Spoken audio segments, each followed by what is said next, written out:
de este año es, ¿cómo se llama el lema? Convicción. Vamos a grabárnosla. Convicción inamovible. Vamos a caminar sobre esa palabra. Segunda de Crónicas, capítulo 20. Convicción inamovible. Que la adversidad, que el problema, que la enfermedad, que la escasez no pueda movernos. Porque nuestra fe está ¿en dónde? En la roca inamovible. En esta tarde, continuando o dándole continuidad a los temas de fe, me ha tocado el privilegio de compartir qué nos roba la fe para los que toman nota. Porque tenemos un enemigo, un archienemigo. Desde que nos hacemos cristianos, vamos a tener siempre el mismo némesis. Nosotros vamos a tener el mismo némesis, que es nuestro archienemigo. El que está en contra de nuestra fe, de lo que nosotros hacemos constantemente al venir a esta casa. Este enemigo no va a permitir que nuestra fe se incremente. Él va a buscar las mil maneras de que nosotros seamos enanos en la fe. Él no va a desear que nosotros nos desarrollemos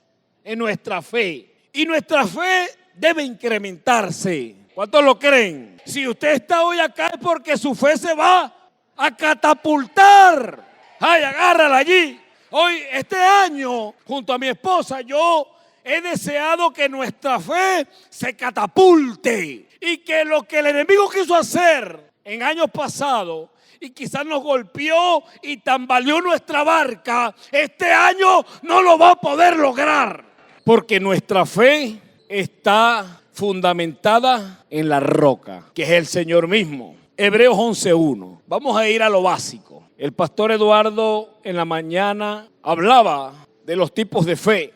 Y nuestra fe debe ir en progreso. O sea, yo no creo que nuestra fe debe ser estática. No, nuestra fe debe ir progresando, desarrollándose. Por eso es que jamás seremos los mismos. Porque cada año, cada día que pasa, nuestra fe va aumentando. Hebreos 11:1 dice: es pues la fe, la certeza, ya conmigo, la certeza, la convicción, la seguridad de lo que se espera. Yo no sé qué tú estás esperando este año. La convicción de lo que no se ve. La fe en corta definición es creer. Pregúntale al vecino: yo no sé si tú estás creyendo, pero yo sí. Dile, porque hay alguno que está medio dormido. Muévelo. Nuestra fe debe crecer. No puede ser una fe estática. Debe ir en progreso. Desde que nos convertimos hasta estos días, nuestra fe va aumentando. Antes mis luchas era un dolor de cabeza. Era la lucha de nosotros. Pero nosotros creíamos o creemos en un Dios sanador. Y de lo básico, Dios te va llevando a otras profundidades en cuanto a la fe. Porque nosotros nos vamos aferrando a su palabra. Este año, como estamos caminando en la palabra de Segunda de Crónicas, habla de una convicción inamovible. ¿Tú sabes cuál es lo fundamental para no salirme de la palabra que me toca?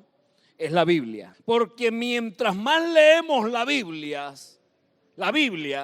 más fuerte nos hacemos. ¿Cuántos dicen amén? Porque la fe viene ¿por qué? No por el oír la novela, ni la música mundanita que está todavía en el teléfono, alaba. La otra vez estábamos, oye, pero que se me vienen unas cosas. Y sonó una música ahí mundanita en el teléfono. Y el hermano no haya cómo apagarla. Pero tú sabes que Dios es un Dios que nos ayuda en nuestras debilidades. Porque nuestra fe nos lleva a nosotros estar, aunque estamos en el mundo, nosotros no vamos a militar según lo que el mundo nos enseña, sino que nosotros militamos según ¿qué? Según lo que la palabra nos da. Por eso es que tenemos en este año que profundizar en la palabra y cambiar lo que por muchos años el enemigo nos tenía cautivos. Hay que desarraigar eso. Porque la fe sin obra, ¿qué es? Es muerta. Nuestra fe debe ir acompañada con acciones para que se produzcan cambios verdaderos en la vida de cada uno de nosotros. Porque ciertamente todos luchamos con situaciones. Ninguno de nosotros está exento a no pelear, como dice la Escritura, la buena batalla. Pero cuando vencemos, nos hacemos más fuertes. Y así cada día nuestra fe se desarrolla. Ahora, ¿qué pasa cuando nos arropa la ansiedad, la angustia, el temor al mañana? ¿Qué va a pasar mañana? ¿Será que esto? ¿Qué pasará si me botan del trabajo? O yo decido irme. ¿Qué pasará? ¿Qué tengo que hacer? Viene la angustia, viene la ansiedad en nuestras vidas. Y allí empezamos a pensar, y allí en medio de aquella tormenta, el enemigo puede muy fácilmente seducirnos. El enemigo muy fácilmente puede engañarnos en medio de la... Por eso es que yo le digo a la gente, como un consejo, le digo, nunca tomes decisiones en medio de la tormenta. Porque ciertamente tu decisión va a ir anclada a tu alma. Entonces tu decisión está mal, va a estar mal. Y nosotros no podemos vacilar, sino que nuestras decisiones estén fundamentadas en nuestra fe, en nuestra oración y en la palabra de Dios. ¿Cuántos dicen aleluya? Dice la palabra que los mismos apóstoles que estuvieron con Jesús estaban aprendiendo, tenían algunos años con él, habían vivido cosas extraordinarias. Jesús estaba acompañado de milagros, de señales, de maravillas. Pero aún así, todos los apóstoles, viendo lo que hacía Jesús, ellos dentro de sus corazones albergaban la duda y albergaban el miedo. Punto número 1, el miedo es uno de los elementos que Satanás toma para robarnos la fe. Número 1, el miedo. El miedo al mañana, el miedo a lo que vendrá. Porque nosotros como seres humanos no nos gustan los cambios. Nosotros nos acomodamos rápidamente a las situaciones. Y cuando viene cualquier cambio, eso nos fastidia, no nos gusta. Y eso es innato en el ser humano. Pero nosotros, como no somos de este mundo, la palabra dice que nosotros no somos de este mundo. Algunos dirían, entonces somos extraterrestres. No, no somos extraterrestres. Somos de este mundo, pero no pensamos igual que el mundo. ¿Sabes por qué? Porque nuestra mente ha sido renovada. ¿Cuántos dicen gloria a Dios a eso? Nuestra mente ha sido renovada porque vamos tomando la palabra y esa palabra hace fecundar en nuestro espíritu un cambio, una transformación. Pero hablando del primer elemento llamado miedo, vamos a ir a Lucas capítulo 8, versículo 23 al 25. Dice la palabra, despertando él, está hablando de Jesús, reprendió el viento y las olas y cesaron. Dile al vecino, y cesaron. Y se hizo grande bonanza. Vino una paz sobrenatural. Y les dijo, ¿qué le dijo Jesús? ¿Qué leen allí? ¿Dónde está vuestra fe? ¿Dónde está vuestra fe? Y atemorizados se maravillaban y se decían unos a otros, ¿quién es este? Que aún los vientos y las aguas manda y le obedecen. Jesús estaba en la barca. La tempestad que vino en ese momento pudo mover la barca donde estaban todos allí con Jesús. Jesús estaba dormitando. Pero cuando analizamos el evento nos damos cuenta que 4 de los que estaban en la barca eran de profesión pescadores. O sea que ellos estaban acostumbrados a los vientos, a las tempestades. Ellos sabían lo que era navegar en un mar bravío. Sin embargo, tuvieron temor, tuvieron miedo, olvidando que Jesús estaba en la barca. Es lo que pasa con muchos de nosotros. Tenemos la salvación, tenemos la palabra, tenemos los elementos espirituales para contrarrestar al enemigo, pero en el momento de la tormenta y de la adversidad, dudamos. Y Jesús se levantó y reprendió los vientos. Cuando estamos enfermos, cuando estamos pasando, porque, ¿sabes algo? El COVID ha mutado, ciertamente. Y ahora las gripecitas de antes, ya no se curan con guarapo, sino con oración y ayuno. ¿Cuántos dicen amén? Entonces nuestra fe se va incrementando. Porque el enemigo ciertamente atacó nuestro sistema inmunológico. Y nosotros constantemente estamos cubriéndonos con la sangre de Cristo. ¿Cuánto le pasa? Cuando empezamos a sentir síntomas, empezamos a orar: Señor, me cubro con la sangre de Cristo, cubro mi mente, mi sistema respiratorio, mis pulmones, y reprendemos todo aquello que nosotros sabemos que no nos pertenece. O sea que nuestra fe se va incrementando. Antes de la pandemia, yo conocí a algunas personas que parecían una farmacia ambulante. Eran farmaquellas, porque tenían sus pastillas allí.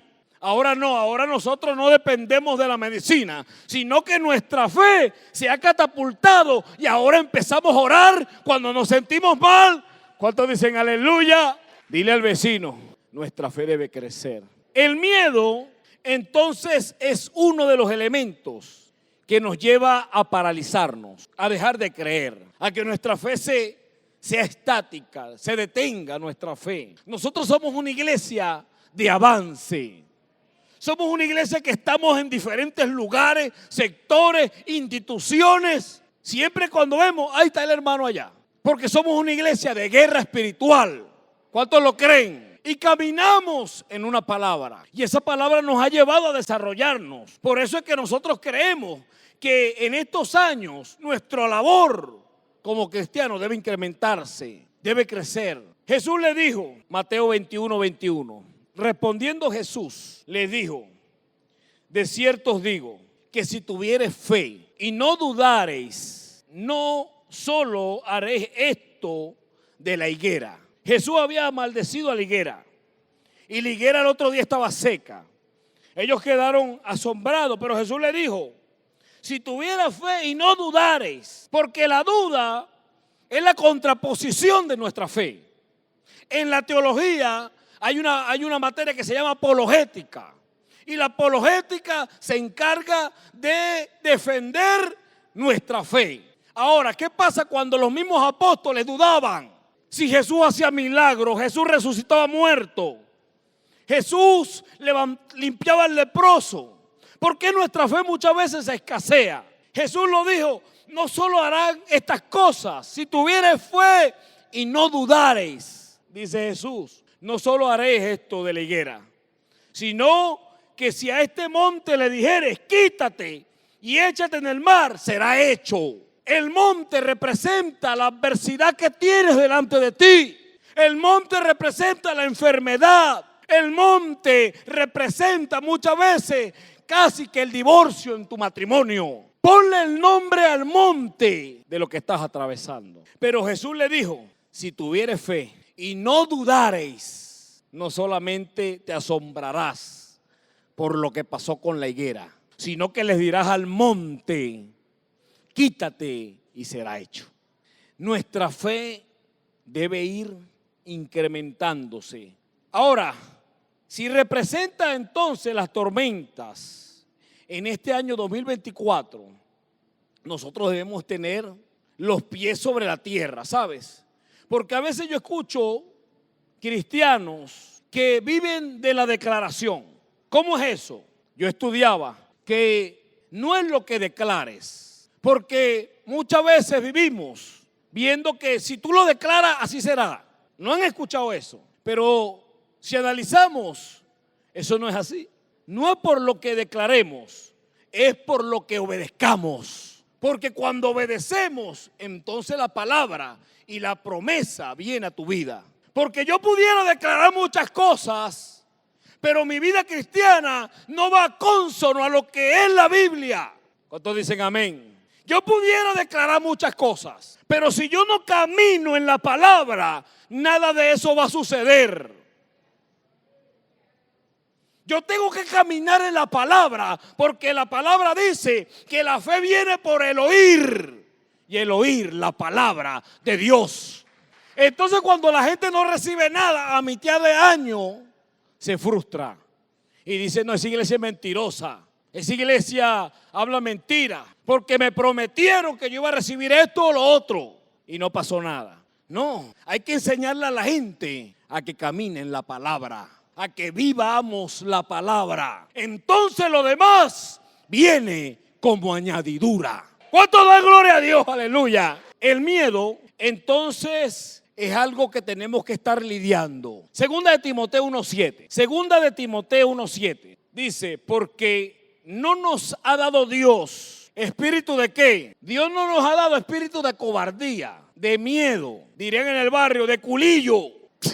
Ustedes me entienden. Dile al vecino, deja el miedo. Convéncete de que estás sobre la roca inconmovible. Dios no nos ha dado un espíritu de cobardía, sino de poder. Diga conmigo, de poder, de amor y de dominio propio. El dominio propio es lo que es el fruto, es un fruto o es parte del fruto del espíritu. Porque el dominio propio es la templanza. Y cuando nosotros nos desarrollamos en esto, entonces el dominio propio nos va a ayudar a que en medio del miedo, no es que nosotros no sintamos miedo, no estoy enseñando eso, porque el miedo va a estar allí, sino que no nos domine el miedo, sino que el poder, el amor y el dominio propio nos ayude a sobreponernos a eso. Porque muchas veces, ¿qué hace el enemigo?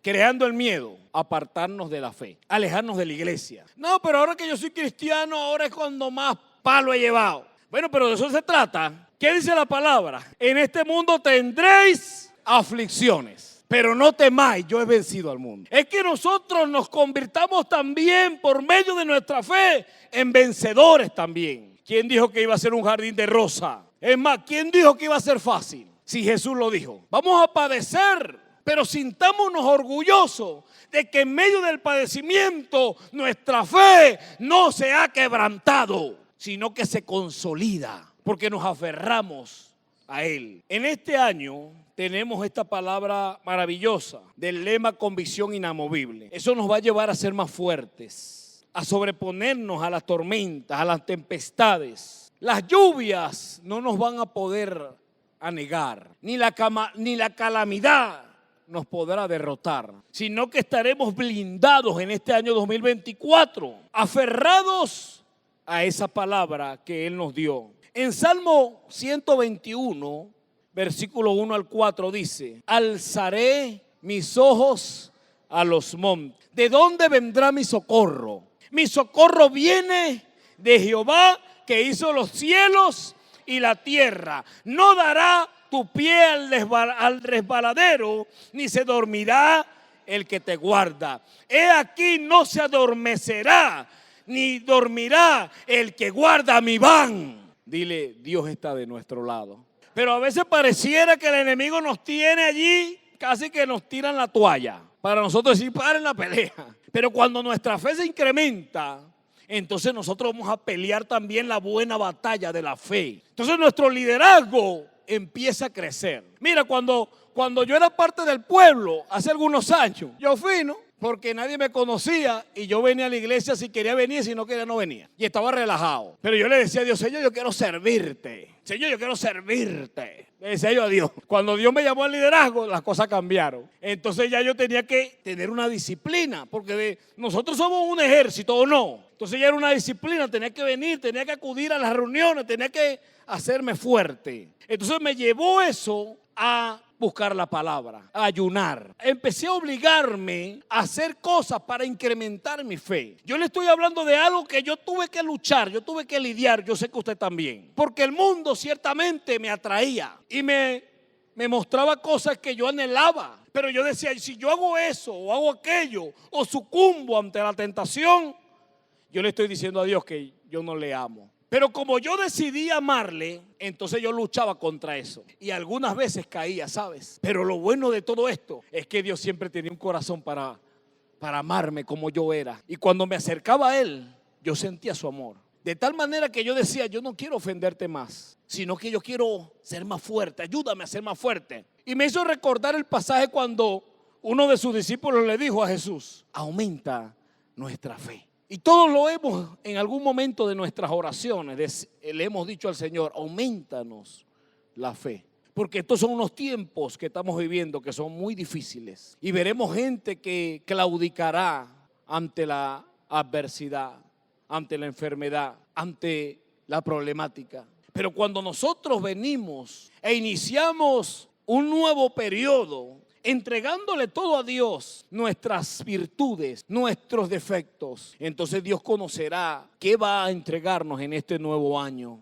para hacernos mejores, para que nuestra fe sea más fuerte. Número 2, lo que roba la fe, ¿sabes qué? La falta de identidad. El enemigo sabe muy bien lo que hace. Y cuando estuvo empezando allá en el huerto, él trabajó para hacer que Adán y Eva pecaran y fueran relegados del huerto en Edén. Y dice la palabra que él sedujo a la mujer y lo primero que le dice es que iba a ser igual a Dios. Dios le había dicho, si comen de este árbol, ¿qué iba a pasar? Iban a morir. Pero él trabajó en la identidad, Satanás. Y la mujer quedó con el anhelo de lo que Satanás le había dicho. Por eso es que cayó en la tentación, porque escuchó la voz de Dios. Ellos habían sido creados para gobernar la tierra. Ellos habían sido instituidos para sojuzgar la tierra. Pero ¿sabes algo? Ellos también cayeron y fueron expulsados de aquel lugar. Y lo primero que perdieron, ¿sabes qué fue? La presencia de Dios. Yo te voy a decir algo. Muchas veces yo lo pienso, que estoy dispuesto a perder por la presencia. ¿Qué estás dispuesto a perder tú por la presencia de Dios? ¿Qué estamos dispuestos a perder por la presencia de Dios? Él trabajó en la identidad. También cuando Jesús dice que por medio del Espíritu, después que fue bautizado, dice que fue enviado ¿a dónde? Al desierto. Y estando en ayuno 40 días y 40 noches, no era cosa fácil. Si nosotros estamos en el primer día y estamos aquí así, ¿quién nos manda de glotones? 40 días. Hay que verle la cara, ¿verdad? 40 noches estaba ayunando. Wow, y estaba en el desierto, que no era cosa fácil. Nosotros nos vamos ahorita y nos vamos para la casa y nos podemos relajar allá. Pero Jesús estaba en el desierto. ¿Y se le apareció quién? El tentador. ¿Y sabes lo que hizo? Lo primero que hizo Satanás, ¿sabes lo que hizo? Fue atacar su identidad. Y le dijo así, si eres el Hijo de Dios, haz que esta piedra se convierta en pan. Era lo que Jesús físicamente estaba anhelando, alimentarse. Porque Satanás sabe qué es lo que te va a poner delante. Pero Jesús le dijo, escrito está, no solo de pan vivirá el hombre. Cuando la tentación viene, va a venir la tentación, ¿sabes? Lo que tenemos que sacar a relucir, ¿sabes qué es? Es la palabra. Escrito está. Atacó entonces la identidad. El enemigo va a atacar nuestra identidad. Si realmente somos hijos o somos huérfanos. Porque el espíritu de orfandad anda por el mundo. Y como quizás algunos no tuvieron un padre terrenal, entonces pensamos que Dios también nos ha abandonado. Pero no, Dios es un Dios que nos ha dado paternidad. Porque realmente yo me creo hijo de Dios. Yo no sé si tú lo crees, pero yo me creo hijo. Es más, dile al vecino, yo tengo facciones como de Dios. Dile para ahí. Echando broma. No se crean tanto así tampoco. Pero yo soy hijo de Dios, yo me creo hijo de Dios. Por eso es que cuando yo llego a un lugar que puede estar el brujo, puede estar el hechicero más grande, el palero, pero cuando yo llego, yo me siento que soy hijo de Dios. Y a mí el miedo, tiene miedo, que el santero de al lado, que está fumando tabaco, bueno, ora y reprende a Satanás. Yo tengo identidad, yo soy hijo. Y cuando tú tienes identidad de hijo, tú sabes que te va a seguir. Y que tienes un respaldo de Dios en tu vida. Estás seguro de que Dios está contigo. El problema es cuando tenemos pecado oculto. Entonces tenemos la bifurcación de que somos hijos, pero yo me meto por aquí. Y allí donde el enemigo destruye nuestra identidad. Porque cuando yo soy hijo, yo tengo que hacer lo que Dios me demanda. Yo tengo que caminar en lo que la Biblia me dice. Número 3, la duda. Primero fue el miedo, el segundo y el tercero es la duda. Dice en Santiago 1:6, pero pida con fe. ¿Cómo vamos a pedir este año? ¿Y qué es la fe? Es la certeza, es la convicción de lo que no se ve. Pero pida con fe, no dudando nada. Dice, porque el que duda es semejante a la onda del mar, que es arrastrada por el viento y echada de una parte a otra. Son cristianos que no son inamovibles, sino que son al contrario. Son cristianos que su fe tambalea. Y un día quiere estar con Dios y otro día no. Un día miércoles viene al ayuno y el otro no. Pero pida con fe, no dudando nada. Los mismos discípulos del Señor, en los momentos más críticos, lo abandonaron, lo dejaron solo, le dieron la espalda. De hecho, Pedro lo negó 3 veces antes que el gallo cantara. Sin embargo, después de que Jesús resucitó, dice que se les apareció y sopló sobre ellos al Espíritu Santo. O sea, Jesús pasó por alto la ofensa de haberlo negado, de haberle dado la espalda, y sopló el Espíritu sobre ellos. Esas personas, esos apóstoles, jamás fueron lo mismo, porque su fe se incrementó de tal manera que casi todos ellos, excepto Juan, murieron por causa de su fe. ¿Qué estamos dispuestos a nosotros entregarle en este nuevo año a Dios por nuestra fe? En otros países hay persecución. En otros países a los cristianos lo tienen. Aquí nosotros podemos predicar libremente, pero no sabemos hasta cuándo. Estaremos dispuestos a ser perseguidos por causa de nuestra fe. Por eso es que nuestra fe debe incrementarse. Mateo 28, 16 y 17. Jesús ya había resucitado y se les había aparecido en diferentes ocasiones. En esta ocasión ya Jesús fue la última que se les apareció, porque la palabra dice que se les apareció por lo menos 40 veces después de haber sido resucitado. Y en esta última oportunidad ellos estaban en Jerusalén porque Jesús les había dicho que estuvieran allí. Y dice, pero los 11 discípulos se fueron a Galilea, versículo 16 del capítulo 28 de Mateo, al monte donde Jesús les había ordenado. Y cuando le vieron, ve lo que ocurrió. Y cuando le vieron, le adoraron. ¿Y qué dice allí? Pero algunos, habían caminado con Jesús, habían visto los milagros, habían visto a Jesús caminar sobre las aguas, había resucitado a Lázaro, había hecho milagros tremendos. Cuando le dijo pasemos al otro lado, había un endemoniado en la ciudad de Gadara y Jesús reprendió a los demonios y entraron en los cerdos. Todas esas cosas ellos las habían visto. Pero en la última oportunidad, cuando Jesús se les apareció para darle la gran comisión, dice que algunos adoraron. Y lo que a mí me penetró el corazón fue que otros dudaban. Eran los apóstoles. No les estoy hablando de otra gente, les estoy hablando de los apóstoles que caminaron con él. Unos creyeron y otros dudaban. ¿Cuál lugar tú vas a desear en esta tarde? ¿De los que creen o de los que dudan? Si estás en este lugar es porque tú estás convencido que estarás en el lugar de los que creen.